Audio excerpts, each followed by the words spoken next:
today, I'm delighted to be joined by Tony Robinson, who's joining me via Zoom on NN Startup Day to talk about all about entrepreneurship. Tony, welcome today. Thank you for joining us. Fantastic. It's an honor and a privilege, Simon. Always nice to meet you. Yeah, brilliant. And really been impressed by some of the work you've done over the years. And as I said, today is our annual day of celebrating entrepreneurship here in Northamptonshire. But obviously, with the powers of technology and with all the virtual technology and social media, this can go out to anywhere in the world. So I'm delighted that you've joined us to talk about entrepreneurship.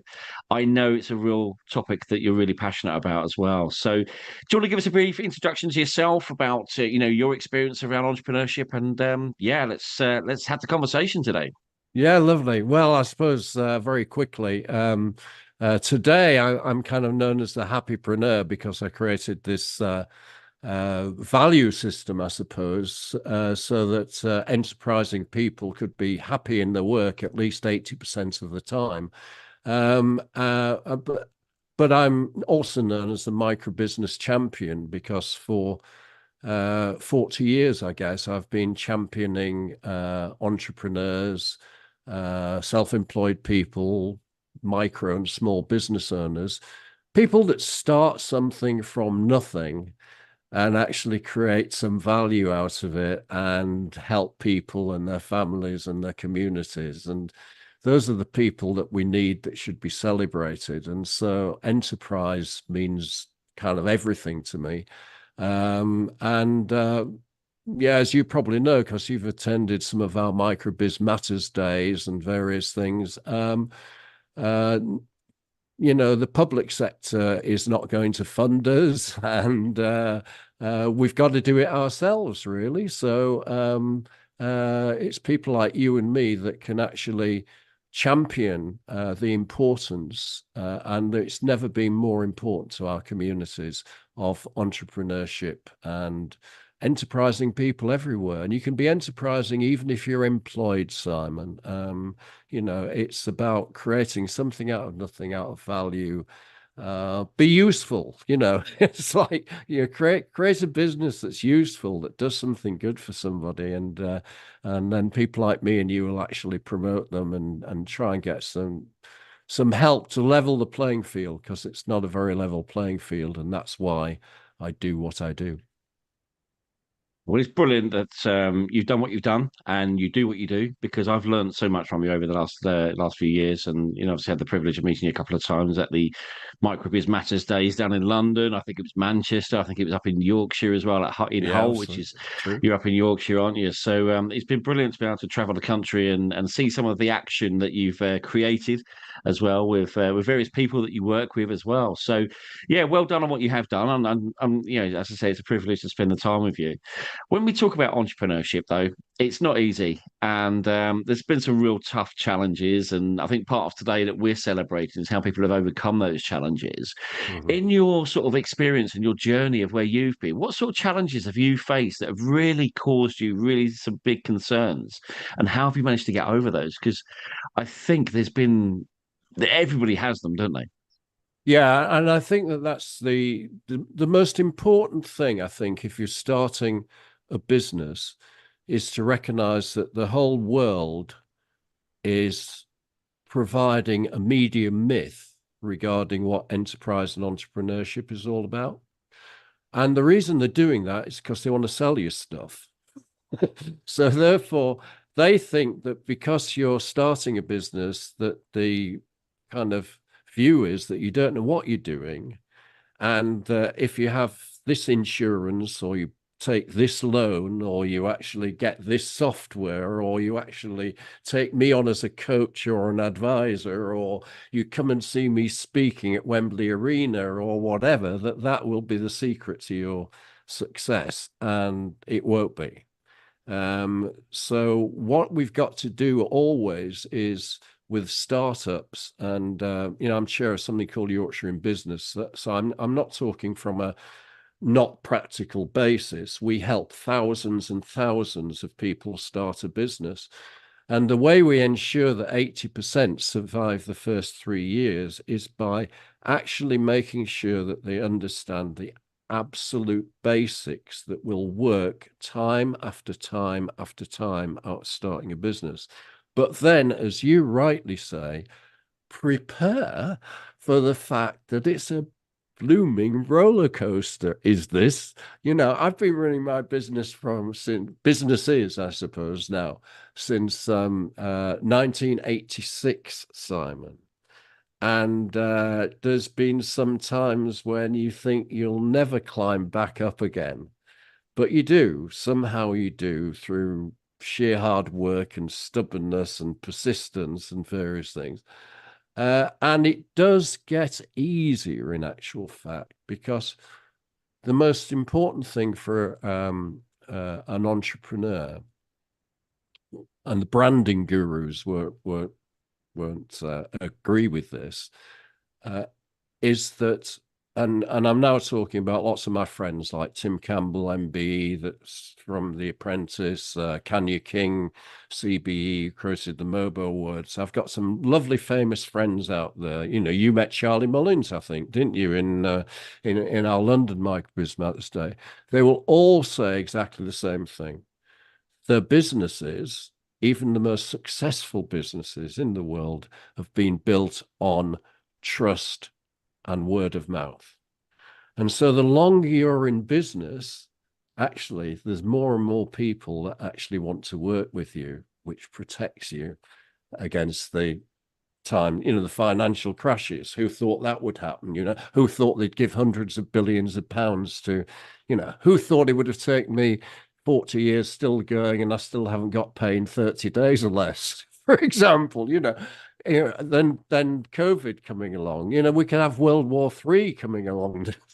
So there will always be something around the corner that we have absolutely no control of. We can't do anything about it, and it's going to have an effect on our business.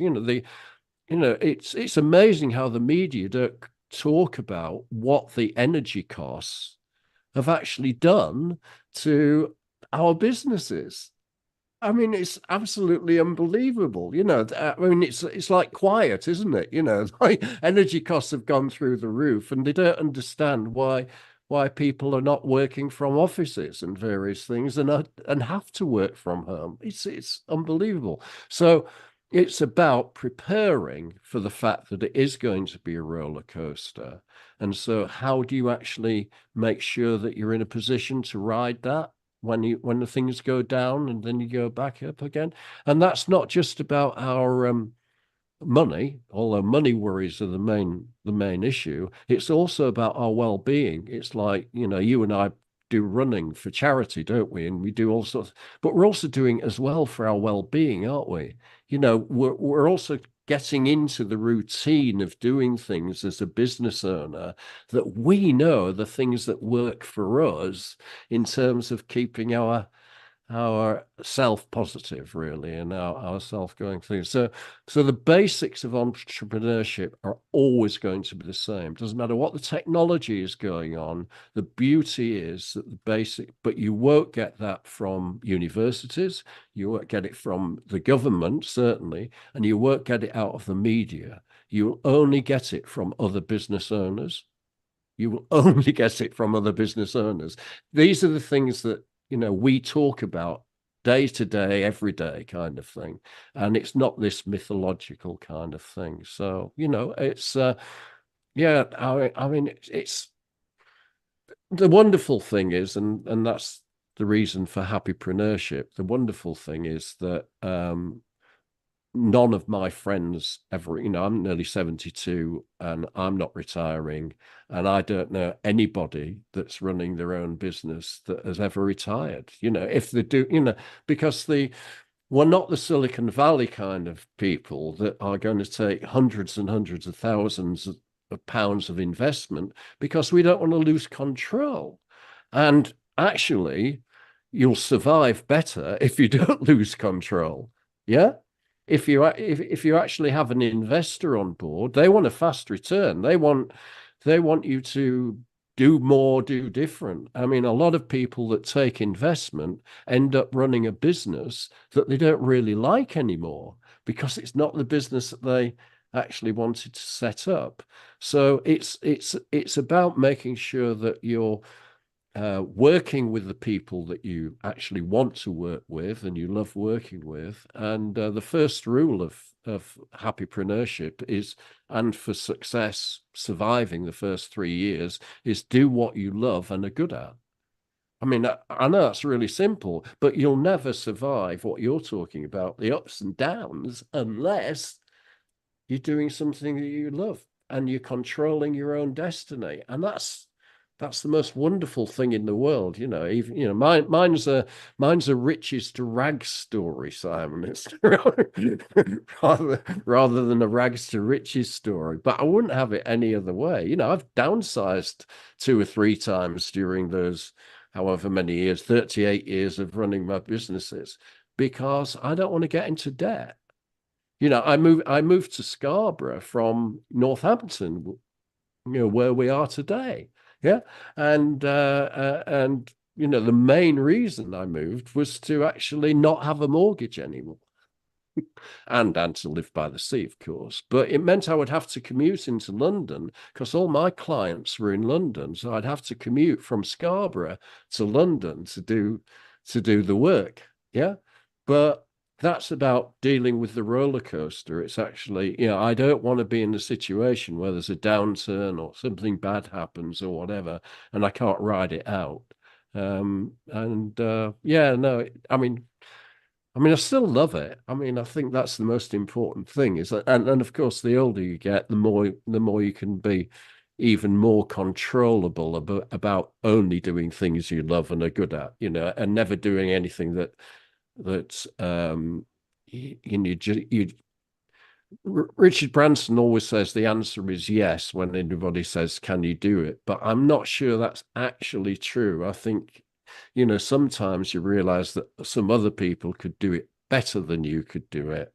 And I tend to refer to other business owners that I know that can do that better than me, and I concentrate on the things I love. And I would suggest that's important for every entrepreneur.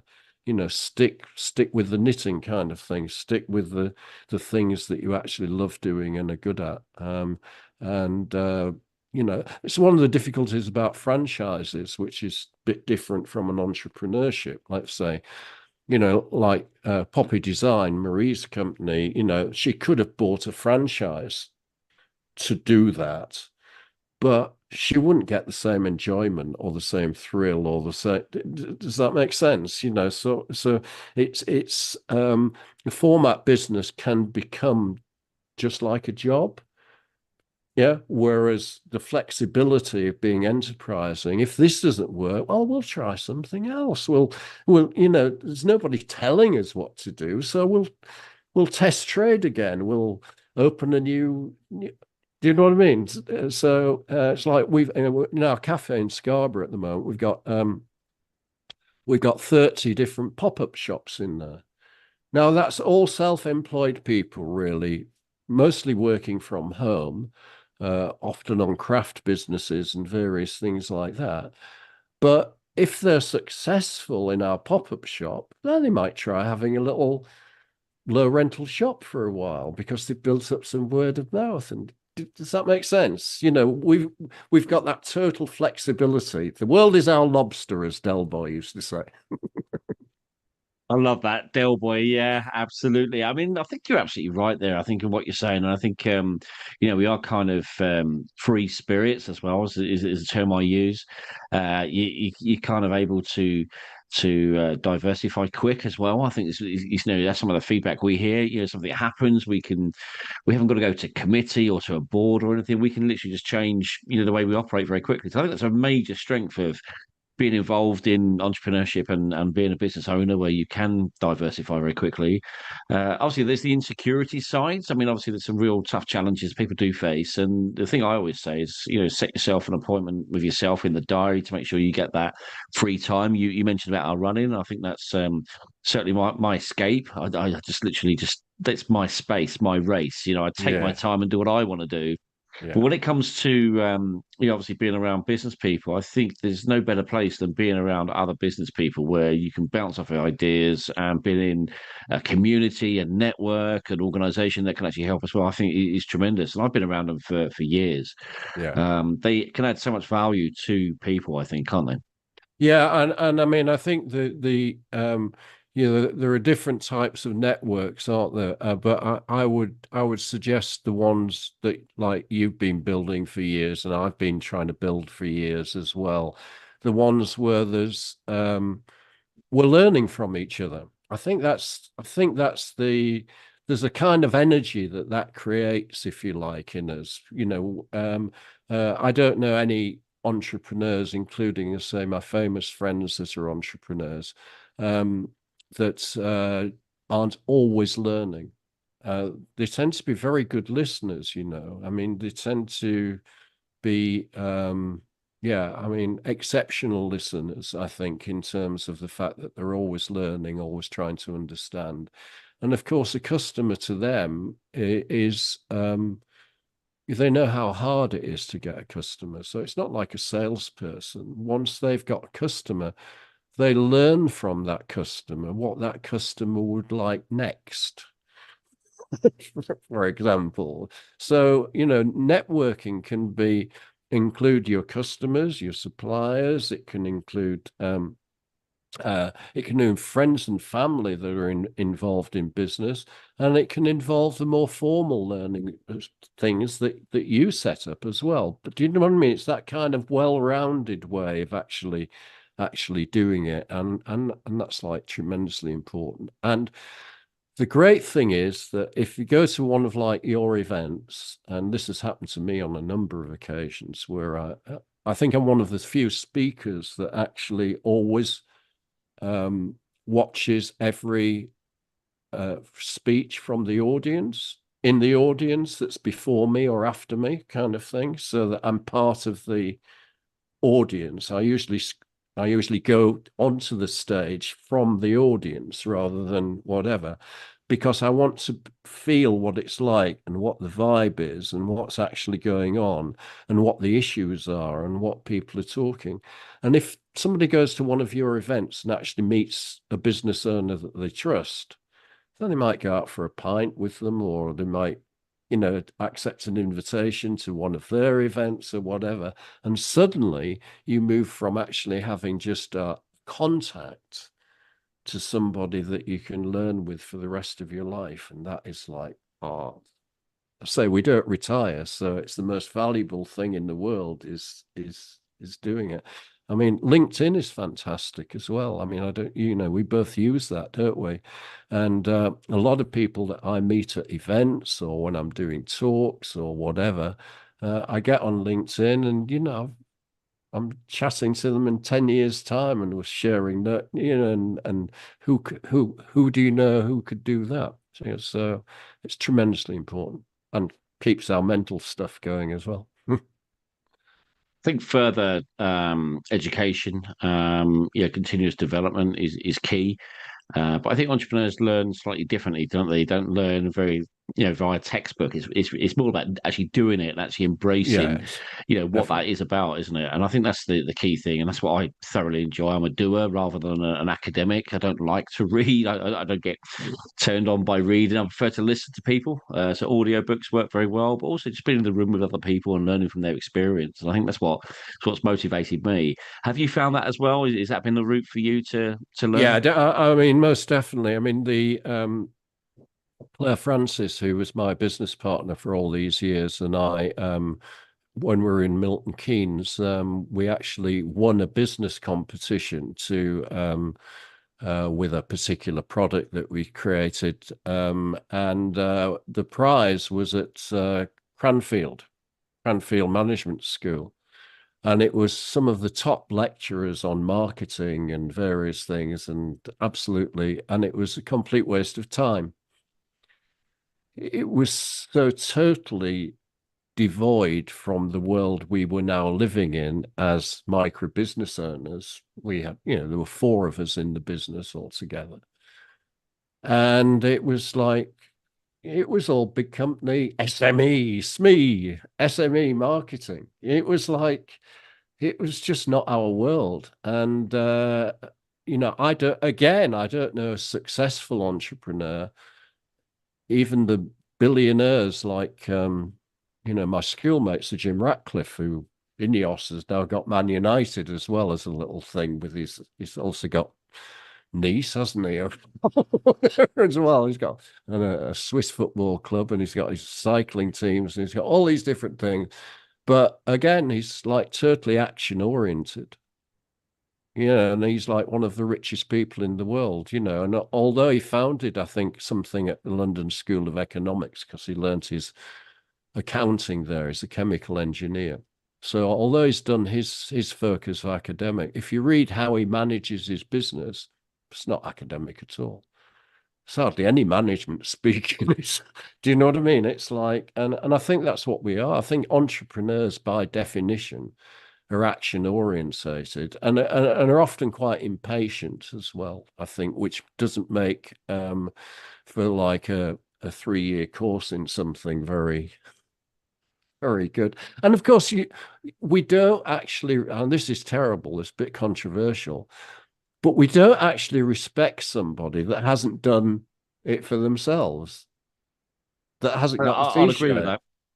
Totally agree with that. So, I mean, some of the things that we've seen over the last number of years is when people sort of say to you, "Have you tried this?" I think, okay, that's great. But when they actually say, "No, this is what you need to do," and they're not walking the walk themselves, you sort of think, "Hey, hold on a minute." It's all very well, but anyone can pick up a textbook, and I think that's where entrepreneurs are different because they have to create and find ways around challenges and problems.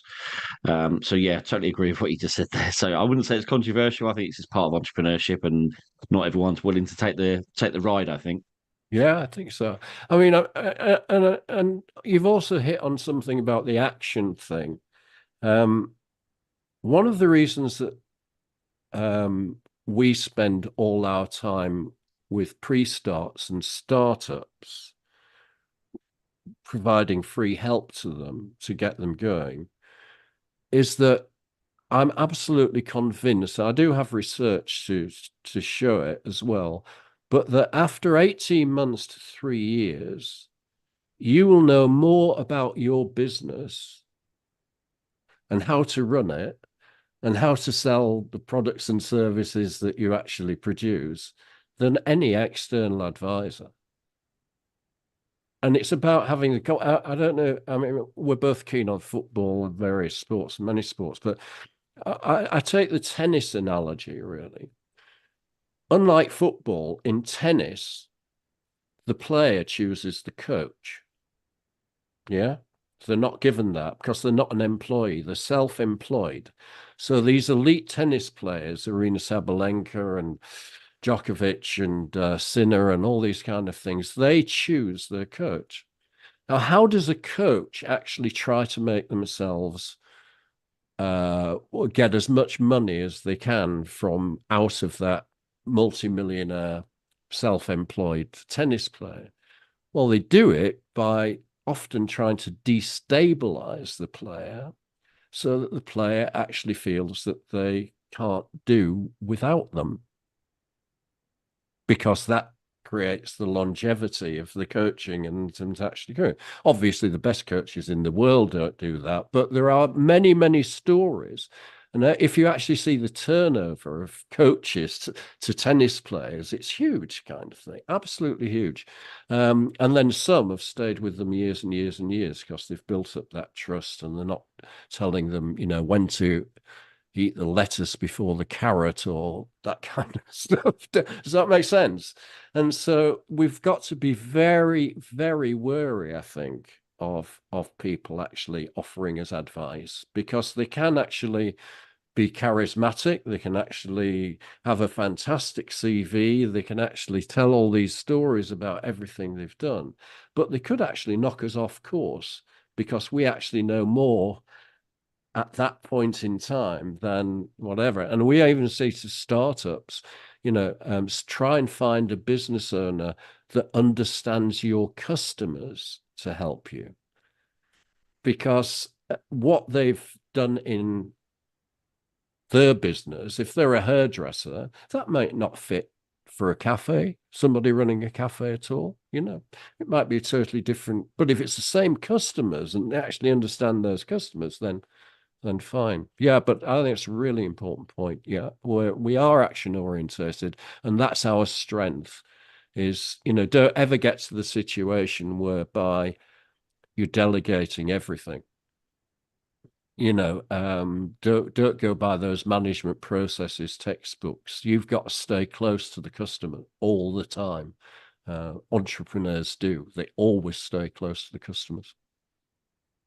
Very interesting, and it's interesting what you just said there about being told what to do and how things are and everything. And a couple of weeks ago, I did a growth program, delivered a growth program here locally in Northamptonshire for some business owners. And the first words I said to him is, "Look, I'm going to deliver this. This is something that we believe is the right thing, but at the end of the day, it might not be applicable to you." Yeah, But take something from it. I want to give you as much as I can inside 45 minutes, rather than the 3 to 4 hours we actually deliver this locally. yeah. And please, bear in mind that some of this you may think, no, no, no, no, no, and it's absolutely fine. It doesn't bother me because at the end of the day, all we're doing is putting ideas in front of you to enable you to make decisions. And even if you discount some of these ideas, absolutely fantastic. But it's your business, it's your brand, it's your reputation. Go and do what you think is the right thing to do. And yeah, that feedback was very greeted very positively because we weren't telling them what to do. And I think that's the difference between sort of coaching and mentoring, isn't it? I think mentors play a fantastic role in business growth and development, but also in helping people to grow as well. And I'm intrigued to understand more about what your thoughts are around business mentors because I think they're essential, without a doubt. Yeah, I mean, I think they're great as long as they're not on a program.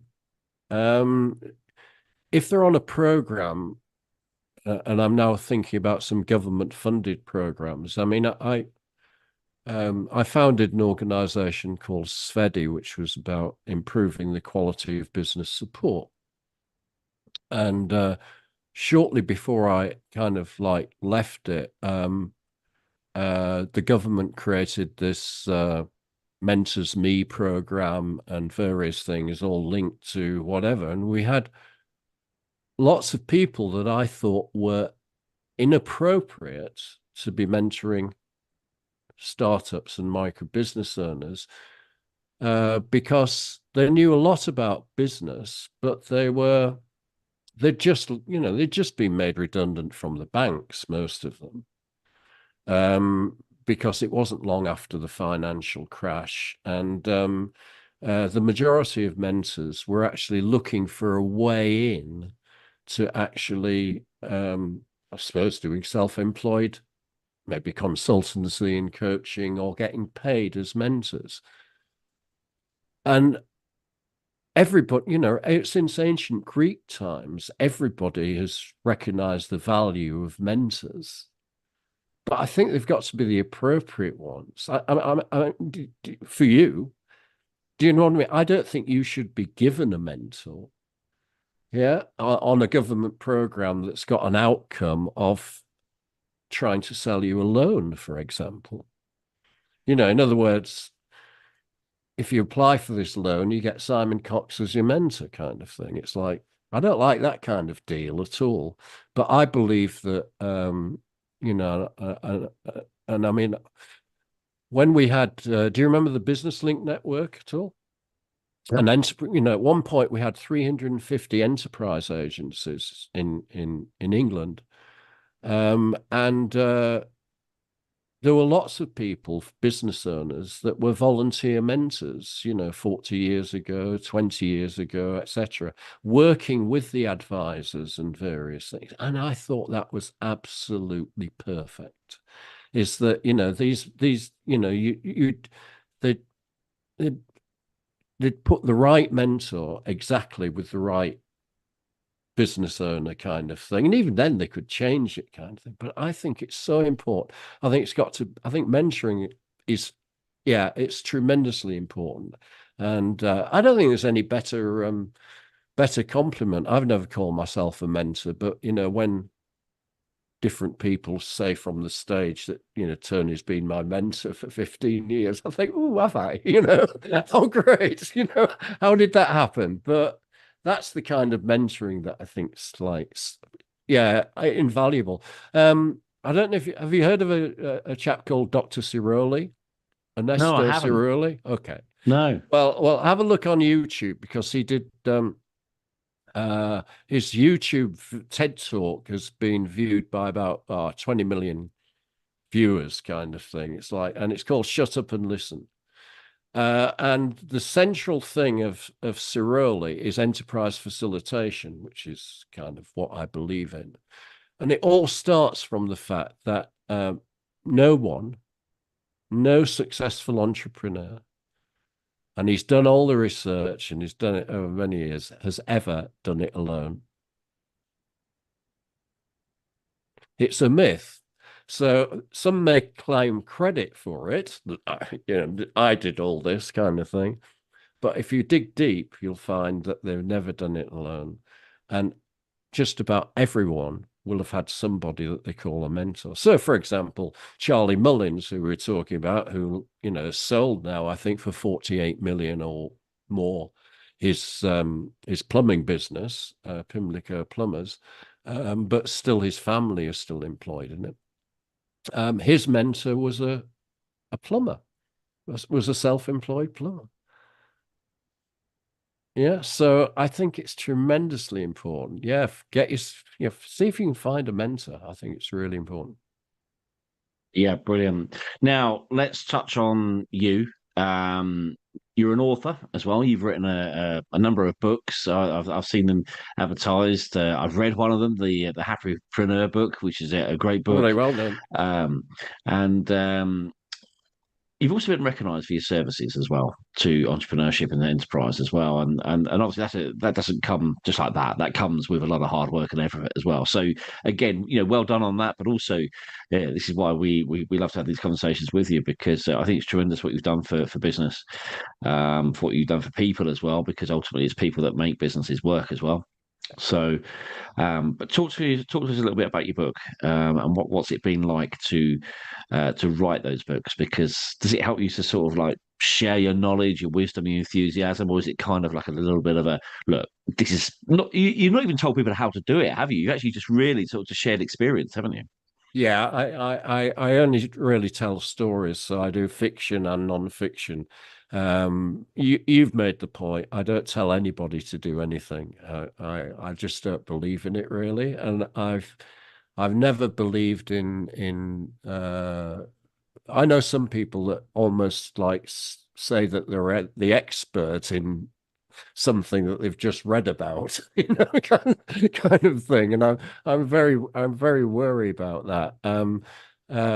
I think questioning is kind of important, but I think telling stories, Charles Dickens is like the greatest happypreneur in my view of all time.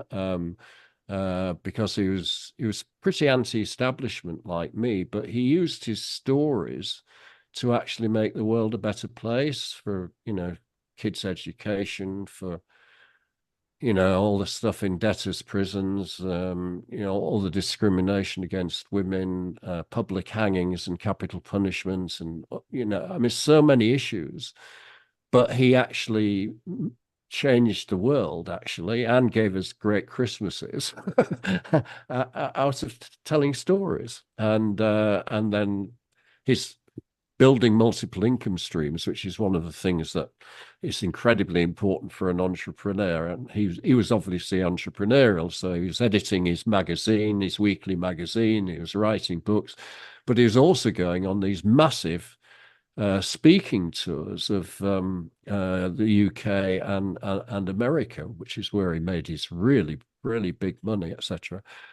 But then again, that was huge audiences of people that he was talking directly to, telling stories again and influencing to just make changes and make things be useful. And some took it up, some said they didn't like it, but that's how you get doing. So I write fiction and non-fiction for that purpose, really, to be read, Simon. So, and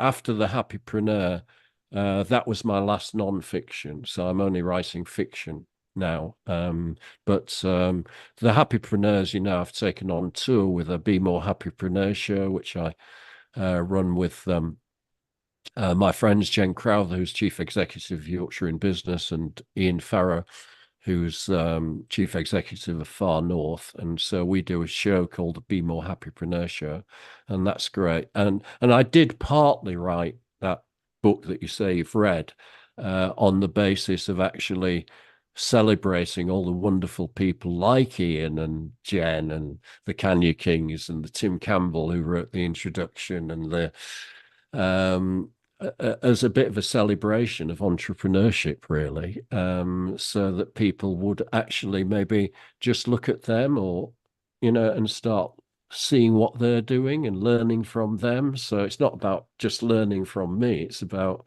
me talking about why they're great and what they're doing and various things, and it's like, yeah, so it's actually the audience speaking to and the audience reading are exactly the same in the same way that Dickens was doing. You're actually trying to uh, tell the truth about some things and then see if that resonates with some people so that they actually take, well, what I call motivation taking willing action.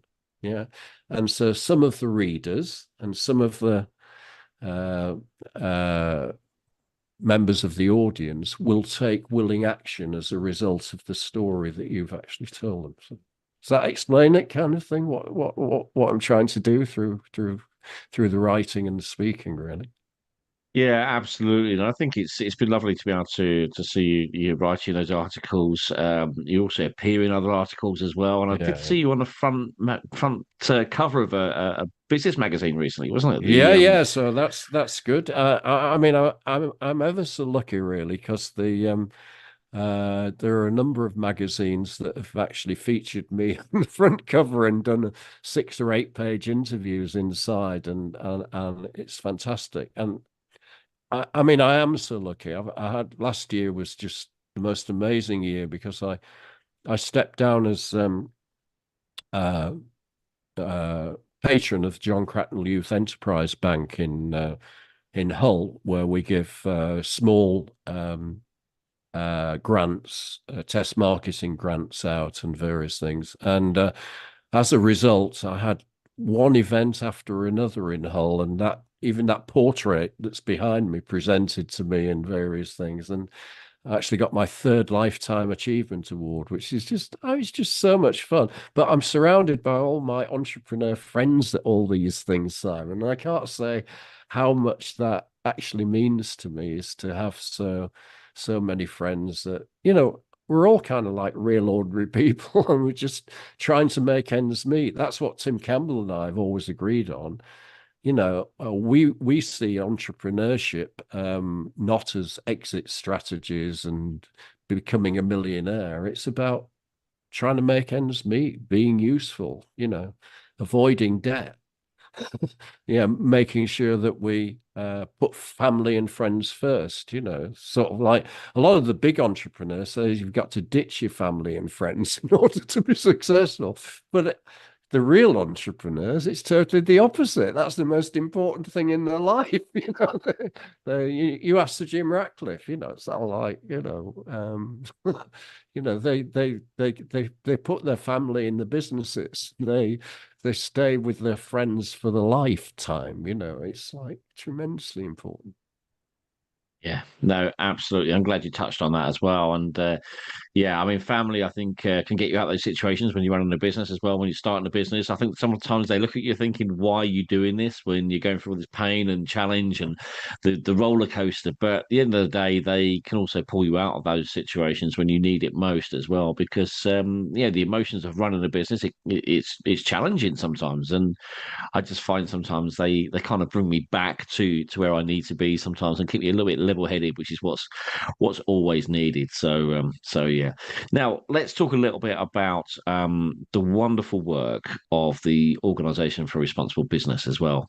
Oh, That yes. I Lovely. think. we should really be talking about some of this work that Jill's doing because I think Jill and the people that she's got around her as well is incredible. But I actually found out about it via yourself. So yeah, let's have a little chat about Jill then. Oh yeah, well, I call her the dancing queen because at the last Microbiz Masters Day, we had this big wigwam, and for the evening events, and Jill showed herself to be not only a wonderful person, which she is, but absolutely brilliant dancer. She's absolutely great. She's a real rock star, is Jill. And yeah, so what she's doing for planet and people is tremendous. And I can't recommend anybody enough to. The price of membership of the Organization for Responsible Business is ridiculously low. I mean, it's so small, but that's because Jill knows that the majority of micro business owners haven't got much money at all, and she just wants them to get involved in the community.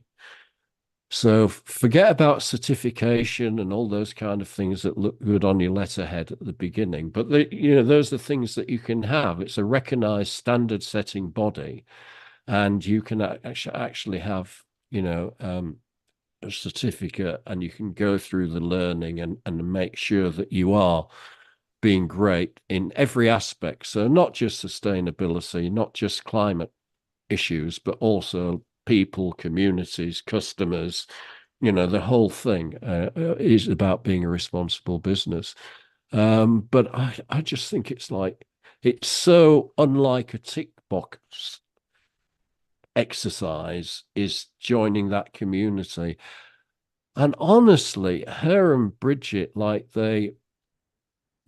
they'll tell everybody in the world about your business that you're a member and that you're doing good for the planet and the people and your communities and your customers and whatever. So just in terms of actually getting involved in that community, it's an absolute delight. It's absolutely fantastic. Yeah, do have a look at the National Organization for Responsible Businesses, or ORB as it's called.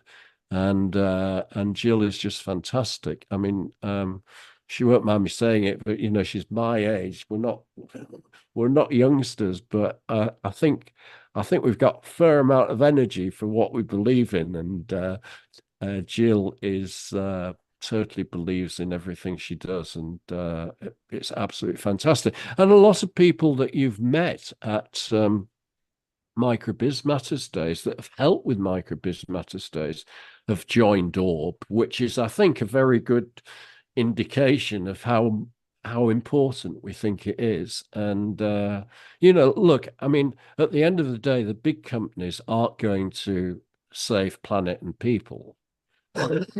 So the only way for us to actually push back at what they're actually doing and what the governments are letting them do is by us actually taking control of it ourselves in our own way in our communities. And no, it's a great community to join. Thank you very much for joining them. And I think like all the things, like the Micro Business Alliance, Jill is one of the 5 people that are on the Micro Business Alliance, and that was created out of the tragedy of the 3 million excluded UK, most of them being self-employed people and micro business owners that were excluded from all income support by the government. And we vowed to try and do everything that we could do to ensure that policies like that could never happen again.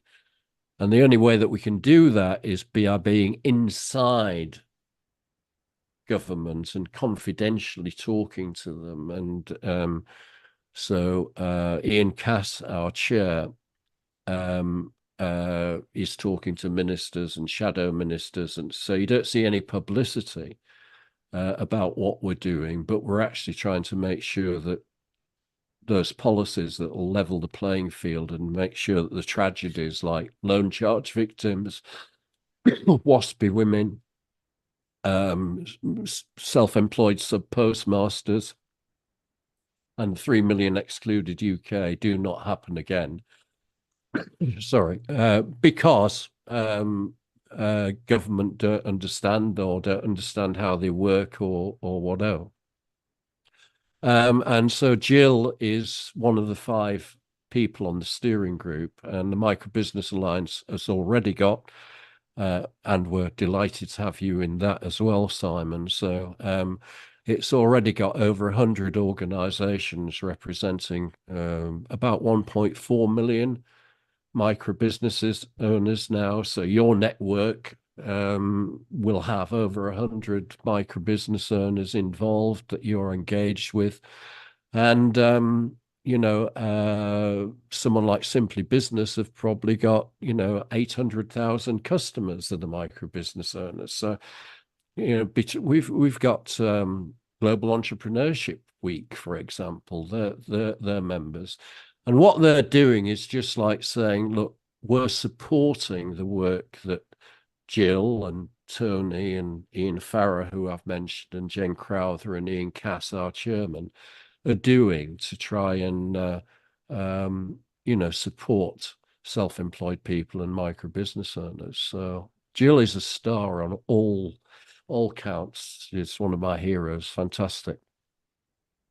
Been great. I mean, I've loved it since we've crossed paths, and she's always pushing stuff out about some of the success we've been having, some of the things that we've been doing. She's been sharing it on X, as it's now known, and everything like this. So but for me, it's just great to be part of the National Member Council as well for Orb as well. So I sit on there with people around the country, and You do, obviously yeah. we talk about that as well. So it's great to give back into the organisation through that route as well, and play a No, part as well. So. really important. And I think the other thing is that she's constantly, and member council members and all the people involved in all are constantly educating people about planet and people issues and sustainability and things. So, for example, Jill sits on our panels to give these test marketing grants to young people, and nearly every time she says, like, and make sure that you are plastic free, or do you know what I mean? She's always giving little tips to that startup business about making sure that they're actually doing the right thing for the environment or people or whatever. Yeah, so it's tremendously important work. Well done. Yeah, fantastic. No, thank you. Now, just to sort of come towards the end, starting a business is not easy. I'm going to ask you for some tips and ideas. Not ideas, that's the wrong word. Let's go with tips. Let's give you some ideas of how businesses can get their businesses going if they're looking to start a business. What would you say, sort of top Yep. 3 or 4 tips you could give people? Right. Well, these 5 tips that I'm going to give you, Simon, if you will make the difference between 20% to 50%. It's 10% in Silicon Valley, by the way. Only 10% of startups in Silicon Valley survive 3 years, right? Whereas if you meet these 5 tips, and yeah, I'm absolutely convinced that 80% of businesses will survive the first 3 years. And honestly, the government and the media and the academics, they never talk about survival being important. They want growth businesses, we want all that. But if you're in business, you can change, you can do. The main thing is about actually surviving and making ends meet so that you can actually explore new markets, do new things and whatever, and ride the bad side. So the first one I've given you already, and it's also the thing for happypreneurship, is do what you love and are good at. So you might have the most fantastic money-making idea in the world, but if it's something that you haven't really got any interest in apart from becoming a wealthy megastar kind of thing, and it's not something you're particularly good at either, then I would suggest to do it, because unfortunately, I've never seen a business that goes on that kind of up up curve kind of thing. There's going to be lots of downs as well, and you won't survive it. The second thing for a startup is to bootstrap, don't borrow. And that is incredibly important because lots of people, although we talk about people not wanting to give you money, if you have got a good business idea, then people are willing to lend you money. They're willing to invest in your business right from the start, etc. But try not to. That's where family and friends come in and all sorts of things, or downsizing or selling your favorite. I've got a couple of great guitars there, Simon. Selling your favorite guitar or whatever it is. But right at the beginning, angel investors will tell you out of the hundreds of thousands of business plans they've seen, they've never seen one go according to the business plan. So that's why you've got to bootstrap, don't borrow, because you frankly do not know what is going to happen, even though it looks good on that paper. So find a way of starting your business and buying yourself some time. I'm not saying that you should never borrow, and I'm not saying that you should never have an investor, but I am saying that right at the very beginning, bootstrap, don't borrow. The third thing, and this is the key, this is the one that makes the difference between really about the 80%, just about, is test trade first. Because whatever idea you think you've got, until you've actually got some real customers telling you what they think about it, you haven't got a clue. And basically, that's why the pop-up shops are so good. That's why doing a few things, test trading while you've still got income coming in. Preferably do your test trading while you've got other income coming in from other sources. The fourth one is what we've discussed as well, is ask a business owner who understands your customers. Yeah, so ask for help. Don't try and do it on your own. Ask for help from a business owner that understands your customer. It's easy in retail. If I'm setting up something in Scarborough, I can go, 100 miles away and I can sit in somebody else's similar shop or whatever and see what's going on. But find all those kind of ways of test trading first, kind of thing. Most successful coffee businesses that we've got in Scarborough all started off with a little van, or they did ice cream sellers with a little truck at weddings and things like that. Do you know what I mean? Find a low cost way of test trading first. And the last one is build multiple income streams. I can't tell you how important this is, but think of the Dickens example, like, his father and family ended up in the debtors' prison, which is the way that they did with people that didn't pay in 30 days or less, Simon, in those days. But basically, yeah, make sure that one of those things, your best client will disappear at some point in time. A service that you think will whatever, if it's a really good one, the government might take it, or a big company might take it, or, so make sure that you're building and test trading these different income streams. So you're never putting all your eggs in one basket. And that's the way you survive a COVID or whatever, is that you've got something else that you can actually, and some businesses actually found that they not only survived COVID, they came up with stronger businesses because one of their little income streams that worked by Zoom or whatever was a business income stream that was more successful than the ones going face-to-face events. Look at Brad Burton, who we both know. He's one of my favorite speakers in the world. Well, he had a multi-million business networking business. I mean, absolutely famous, absolutely fantastic. UK's top motivational speaker. It all disappeared overnight in COVID. What has he done? He's used some of his other things that he was good at, yeah, to actually build new income streams that are going exceptionally well for him. So, yeah, so those are the 5 tips.